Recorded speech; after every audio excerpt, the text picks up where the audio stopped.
네, 여러분 안녕하십니까. 오늘은 웹소설을 두 번째로 소개하는 시간이 되겠습니다.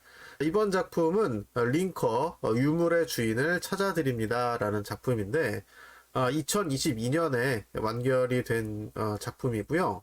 원래는 리디북스라는 그 플랫폼에서 연재를 했다가 현재는 카카오 페이지로 옮긴 상태입니다. 이 부분에 대해서 짧게 말씀을 드리면은 저는 리디북스에서 이미 완결까지 다 본 사람이었어요. 근데 당시에 대여가 아니라 구매로 보셨던 분들은 계속해서 볼 수가 있을 거 아니에요. 이미 다 읽은 소설이라도. 근데 이게 플랫폼을 작가분이 옮기다 보니까 기존의 리딩북스에서 보시던 독자분들은 더 이상 이 작품을 볼 수가 없게 됐어요. 카카오 페이지로 옮겨서 봐야 되는 거죠.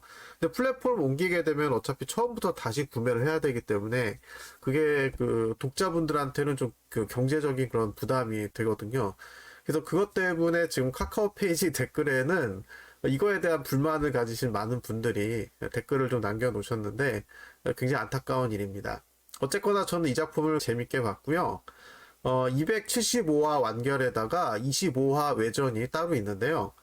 외전은 굳이 안 보셔도 될 것 같고, 그냥 275화까지만 보셔도 될 것 같고요. 이 작품의 특징을 말씀을 드리면은, 주인공이 어떤 옛날 물건에 손을 대면은, 그 물건에 대한 내력이 머릿속으로 들어오는 시기예요. 이런 거를 초능력으로는 사이코메트리라고 부르죠.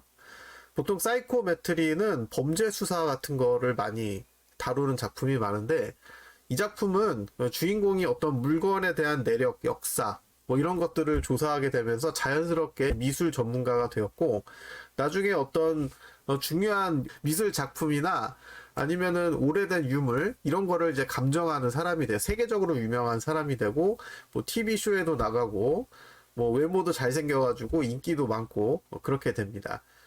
그리고 우리 눈에는 별로 이렇게 특징이 없어 보이는 흔한 물건도 이 사람이 보면은 뭔가 독특한 내력이 있어서 그게 값어치가 오르는 등 초반부터 인디아나 존스 느낌도 살리면서 보물을 찾는 그런 재미 같은 게 있어요.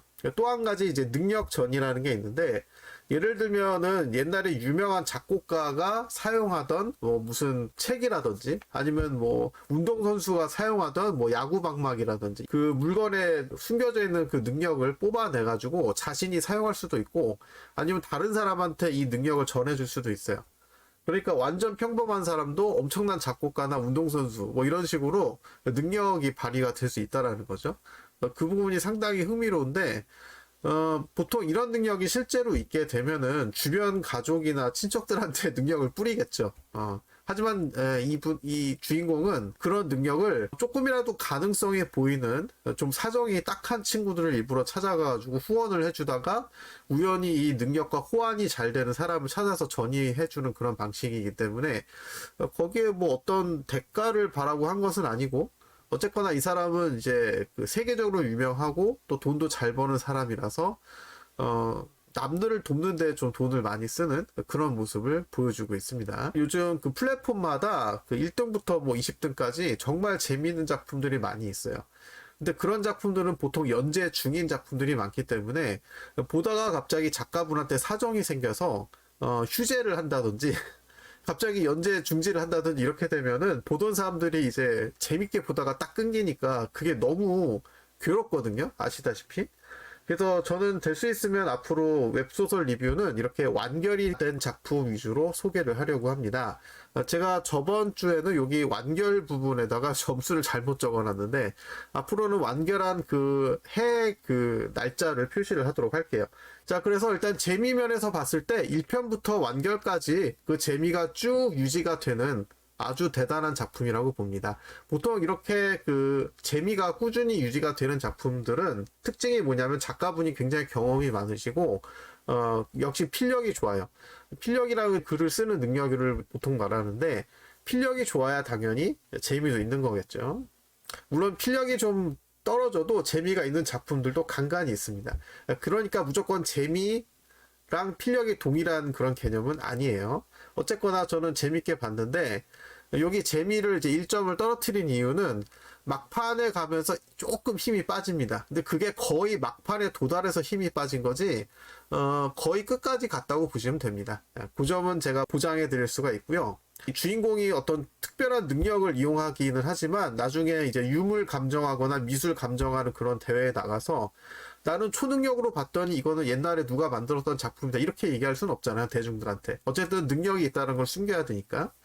그래서 이거를 최대한 자신이 공부한 그 미술 지식을 토대로 이 당시에 사용했던 물감이 뭐 캔버스가 뭐 이 작가의 그림 그리는 스타일이 어쩌고 저쩌고 이런 식으로 최대한 사실적으로 그 정보를 전달을 해서 굉장히 우수한 그런 그 감정 능력을 사람들한테 인정을 받게 되거든요.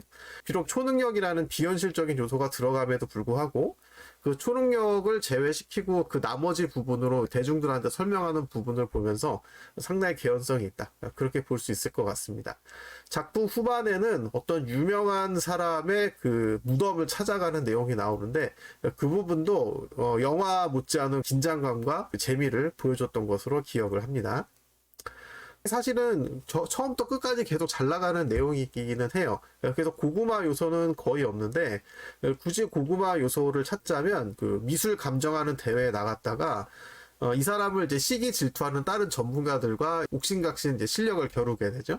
근데 그 부분에서 상대방을 아주 시원하게 꺾는 모습을 보여주면서 그런 부분에서 사이다가 밝혀지는 것 같습니다. 그리고 이 작품이 그 뭐 로맨스 소설은 아닙니다만 여주인공이 있어요. 그래서 그 여주인공과 잘 되는 내용이 나오는데 그 부분의 비중이 그렇게 크지는 않습니다. 왜냐하면 이 작품은 어쨌거나 판타지 소설이지 로맨스 소설이 아니기 때문에 판타지 소설인데 로맨스가 너무 커지면 이거는 판타지도 아니고 로맨스도 아니고 좀 엉망진창이 되거든요.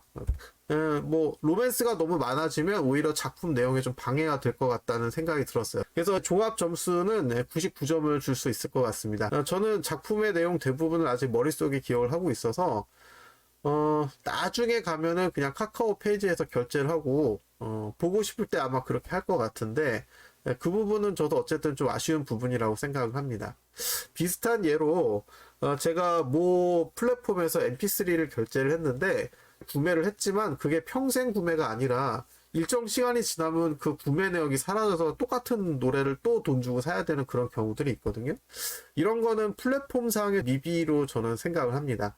한번 구매를 했으면 그 플랫폼이 유지되는 이상은 구매 내역을 계속 잘 가지고 있어가지고 언제든지 구매했던 mp3를 무료로 다시 다운받을 수 있게 그렇게 해야 되지 않나. 작품도 마찬가지겠죠. 자, 일단 이 작품은 제가 강력히 추천해드리는 그런 작품이고 맨날 몬스터나 드래곤 이런 거 때려잡는 그런 무협이나 뭐 헌터물 이런 거보다는 가끔 이런 작품들도 즐겨보시면 재미있게 보실 수 있을 것 같습니다.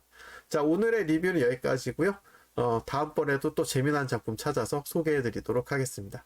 시청해주셔서 감사합니다.